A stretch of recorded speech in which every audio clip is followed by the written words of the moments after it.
Gracia y paz a quienes se van a disponer a escuchar este micro. Y explico un poco.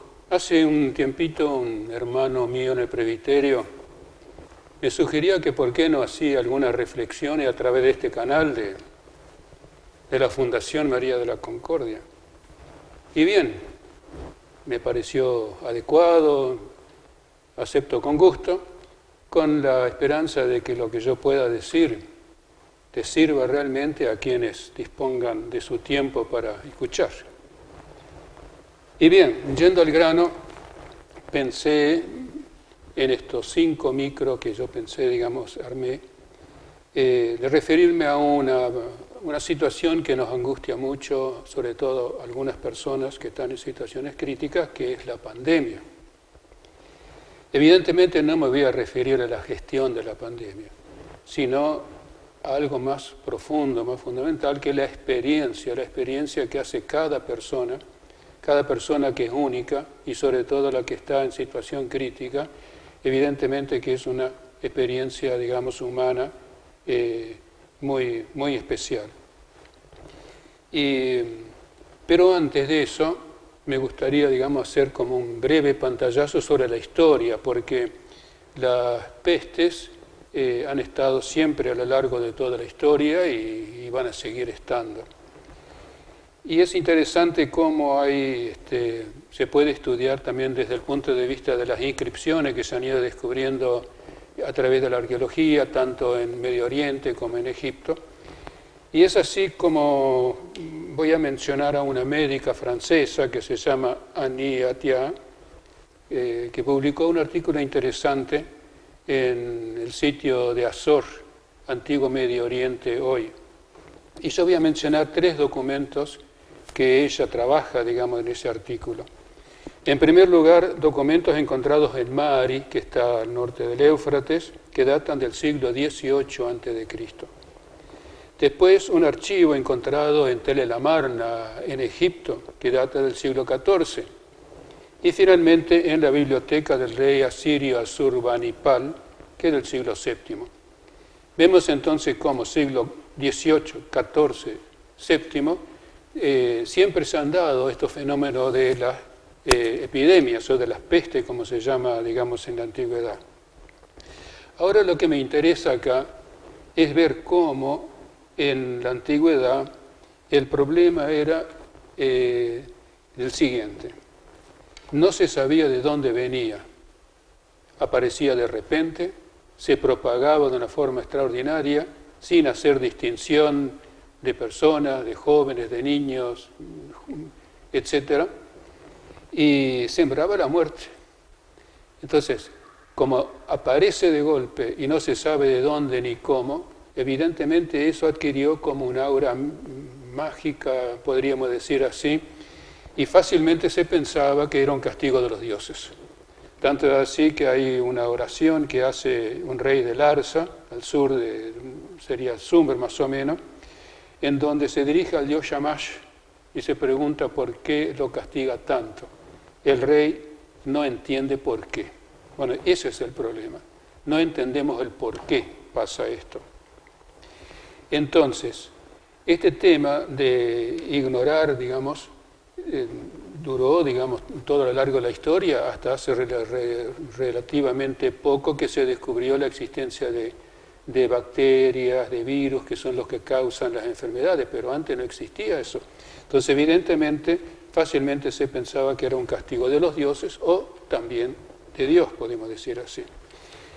Y hay una frase interesante de este filósofo griego del siglo V a.C., Genófanes, que dice: ciertamente los dioses no revelaron todas las cosas desde el principio a los hombres, sino que mediante la investigación lleguen estos con el tiempo a descubrir lo mejor. Es interesante cómo la ciencia va avanzando y vamos conociendo mejor y dominando también hasta cierto punto nuestros problemas. Bien, entonces, el tema de la experiencia humana. Aquí yo no quisiera hacer ningún discurso teórico, sino remitirme directamente a testimonios, incluso obras literarias, porque los grandes escritores expresan con mucha claridad, mucha profundidad, lo que a veces en el discurso es difícil de expresar. Y me refiero en concreto a La Peste, que es una obra de André Camus, un argelino, por si alguien lo conoce, francés que nació en Argelia y que vivió la guerra, la última guerra, en toda esa situación absurda de millones de muertos, de ciudades enteras destruidas, etc. Entonces él tiene esta obra de La Peste que está ambientada en Orán, una ciudad al norte de África, en la costa del Mediterráneo, en donde dice que todas las tardes subía una bandada, digamos así, de jóvenes felices de haber pasado un día de nupcias con el mundo, es decir, la playa, el mar, y Orán era verdaderamente una ciudad feliz. Pero de repente empezaron a aparecer ratas muertas en un sitio, en otro, se declaró la peste. La ciudad quedó totalmente cerrada, en cuarentena, y todo se desarrolla ahí adentro. Esa ciudad cerrada en cuarentena es un poco la situación, no sé, de nuestra sociedad, nuestro mundo, en donde de repente nos encontramos todos en una misma situación de desesperación casi, sin poder salir así tan fácilmente. Bien, en esa obra se plantean los temas, el tema de la experiencia cuando hay un sufrimiento serio. Una, por ejemplo, está representada en un personaje que se llama el padre Panelú, donde Camus le hace decir lo que él cree que dice el catolicismo o el cristianismo, que el sufrimiento es un castigo. Padre Panelú, desde el púlpito, proclama esta consigna de que es el castigo a una ciudad corrompida. Pero cuando los dos se encuentran junto al lecho de un niño que sufre terriblemente y muere, el doctor Rie, que no es creyente, pero que es una especie de santo laico, porque él cumple a conciencia con su deber de atender a los enfermos, le dice al padre Panelú, y usted sabe muy bien que al menos este era inocente. Es el gran problema precisamente del sufrimiento de los inocentes, que atraviesa toda la humanidad. Hoy en día, nada más que como entre paréntesis, según la estadística de organizaciones internacionales, el año pasado ha aumentado enormemente el secuestro de niños, sobre todo en aquellas zonas de conflicto, de refugiados, etc. Y estos niños están sometidos a veces a los peores abusos. Pero a mí me interesa, yendo al tema de la solidaridad, que sería el tema central de la experiencia humana, tenemos otro relato en el que me voy a detener un poco de esta obra. El personaje es un tal Tarrou, se llama, alguien que tampoco tiene fe, pero gravemente enfermo, es atendido por la esposa del doctor Rie, por Madame Rie. Y voy a leer este trozo que está en la novela. Madame Rie pudo ver que todavía la seguía mirando. Es de noche, Madame Rie está sentada al lado de la cama del enfermo y él la está mirando. Se inclinó hacia él, ajustó su almohada y al incorporarse posó suavemente su mano sobre los cabellos húmedos y enredados. Entonces oyó una voz ahogada, venía de lejos, que decía gracias y que ahora todo estaba bien.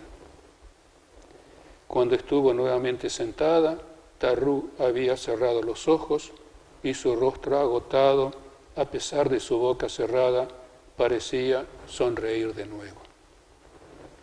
Este texto fue comentado, o mejor dicho, toda la obra de Camus, comentada por Charles Meller, que tiene varios tomos sobre literatura, cristianismo, se llama Literatura del siglo XX y Cristianismo.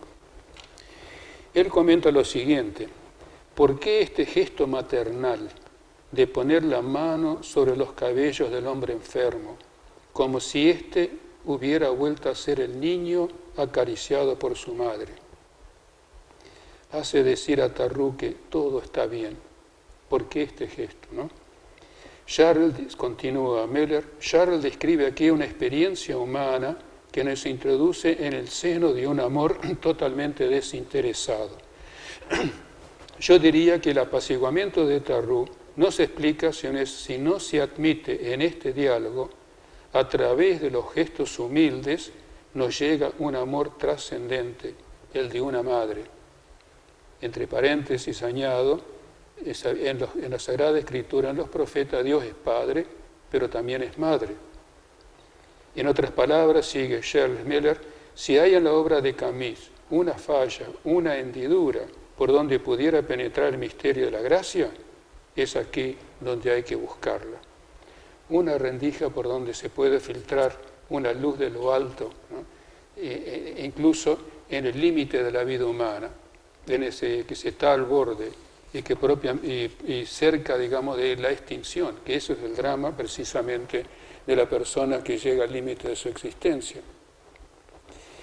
Y uno podría recordar, relacionando esta escena que acabo de leer de Camus, con algunas personas que dan testimonio que al salir de la terapia agradecen especialmente al personal de la salud.